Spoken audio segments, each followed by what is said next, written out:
Имало едно време стар индианец, който живеел в малко племе дълбоко в планините. Той бил известен със своята мъдрост и опит в живота и често давал съвети на по-младите в племето. Един ден при него дошъл неговият внук, младо момче, което изпитвало гняв и объркване. Момчето било ядосано на свой приятел, който го предал и не можело да се справи с негативните си чувства. Старецът го изслушал внимателно и след това казал: „Вътре в мен се води битка. Същата битка, която се води и в теб. Тази битка е между два вълка.“ Момчето го погледнало с учудване и го попитало: „Какви вълци, дядо?“ Старецът продължил: „Единият вълк е зъл. Той е гневът, завистта, ревността, алчността, арогантността, самосъжалението, вината и негодуванието.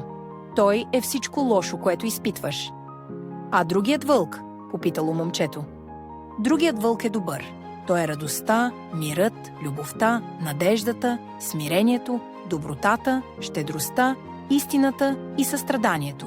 Той е всичко добро, което носиш в сърцето си.“ Момчето замълчало за миг и след това попитало: „И кой вълк ще победи, дядо?“ Старецът се усмихнал мъдро и отговорил: „Този, който храниш.“